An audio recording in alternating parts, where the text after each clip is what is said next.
Hi, I'm Alvin, and in this video I wanted to talk about my interview experience with PolyU's physiotherapy program. I am part of the 2024 non-JUPAS intake, and I wanted to use this video to both just share my experience and reflect on what I did well and what I could have done better. So let's start with how I prepared for the interview. So I only started preparation the night before, which is not something that I recommend, but the way I started was that I used ChatGPT to help me brainstorm possible questions to the interview, and then I started drafting like how I would answer these common questions.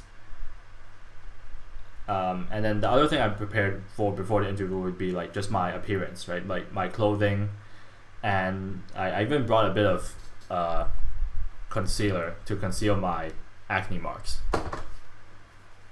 So, and then the dress code was smart casual. So I remember a lot of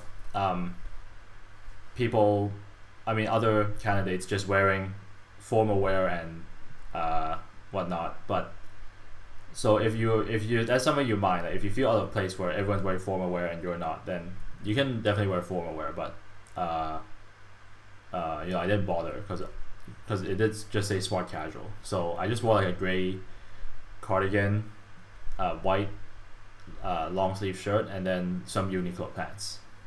I would say the only thing honestly is just don't show up wearing short sleeves or short pants. And then before the interview, like on my bus ride there, I was just kind of trying to memorize the answers that I prepared the night before. So that was the extent of my preparation. And honestly, I would recommend that you prepare more for the interview. At the very least, like have your self-introduction down solid to the point where you can focus more on the delivery of your answer instead of your thinking about what you're trying to say. Okay, so on the day of the interview, the way they did it was a group interview, and we had groups of 3 per interview. And I think in the waiting room I saw like at least, I want to say like 50 students in the waiting room. So, and they crammed all the interviews into the same day. So I feel like there were probably at least 500 candidates that they interviewed on the day. So for my interview group, one of the candidates didn't show up. So it's just me and my partner, Michael. And we had 2 interviewers. One of them was an associate professor, and another one was someone from an NGO. So the first question they asked was, is obviously your self-introduction. And this is really your time to shine, because this is the only question where you can say like whatever you want to say to make yourself stand out from other candidates. But the thing I didn't really expect was that but I should have expected was that they limited each introduction to 30 seconds. But the answer I prepared was like at least a minute long. So I basically was trying to rush through my answer and condense everything into half a minute, which didn't really turn out so well. So this is why I recommend having your self-introduction, just having it ready and practicing it to the point where you have it down solid. Like you don't have to look at notes or whatever to introduce yourself on the day. And then you can talk about your background, why you're interested in physiotherapy, and what makes you a good fit for physiotherapy. So the next question we got was, what are some important skills for a physiotherapist? And my partner Michael answered communication. Just being able to talk with the patient, understand, and like see. Actually, I forgot his question, his answer. So whatever. And then my answer. So I went after Michael. So I tried to link it to communication, and I said that an important skill for a physiotherapist to have would be understanding the patient. Just understanding their backgrounds, their abilities, and their goals, and your as a physiotherapist, you can put all that together to recommend the best treatment for that patient specifically. And then in the end of my answer, I also threw in patient safety, because like you don't want to help treat a patient and then it turns out you made their problem even worse. So patient safety is always a good answer for this type of question. And then the next part of the interview, they looked at our backgrounds, like your CV and your personal statement you submitted before. And then what I really appreciated was that they prepared a specific question for each person specifically. So the question I got was, how does my computer science background translate into my into a career in physiotherapy? Because previously I studied computer science at UST, so I didn't come straight out of secondary. And luckily, this was one of the questions that I prepared for. So what I answered was just I said that both computer science and physiotherapy require a calm and analytical mindset. So being able to take the information you have, like process and analyze it, and then come up with the best solution for the patient to take in this case. And then as for Michael, their question for him was, because he previously made an AI tool or project to identify glaucoma patients, which is a type of eye disease. So they asked him what technology would he develop for physiotherapists to use, or like for patients to use.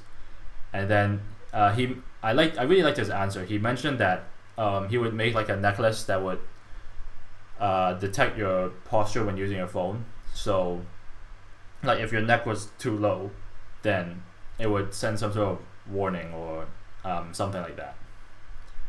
And then the next part of the interview was in Chinese. So the first part of the interview was in English, and then this part was in Chinese. And then they asked, what is the role of physiotherapists in different places in the community, which I thought was they could have worded the question better, but I think this is one of the key questions that shows your understanding of physiotherapy as a profession. So like I remember in the interview, I wasn't quite sure what they wanted me to say, so I tried using that calm and analytical mindset, breaking it down into different areas, like for example in the hospital, private clinics, and also at district health centers. Like these are some places that you might see physiotherapists work. And the good thing is that my mom works at a district health center, so I was able to show my understanding of what district health centers do. And so the main thing is district health centers focus on primary health care, where you try and take a proactive approach to help prevent diseases, instead of tertiary healthcare, where you wait for the patient to have some sort of health issue and then you treat them.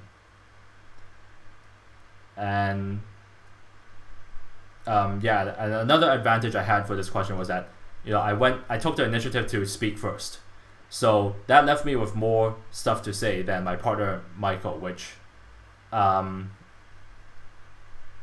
think he tried to build on my answer of district health centers, but I kind of said too much for him to build upon. So I guess it worked out for me, which it worked out for me in the end.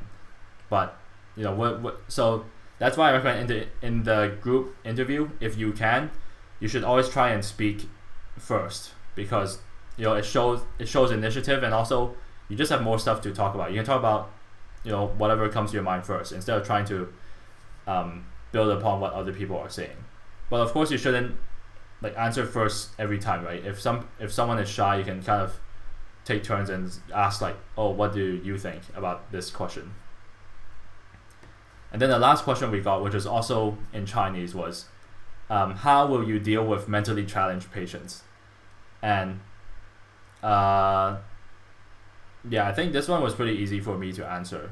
But everyone's answer might vary. So my answer was just, it doesn't matter if they're mentally challenged or not. Different patients have different backgrounds, different skills and abilities, and then different goals. So that your job as a physiotherapist is just to put that together and then recommend the best solution for them.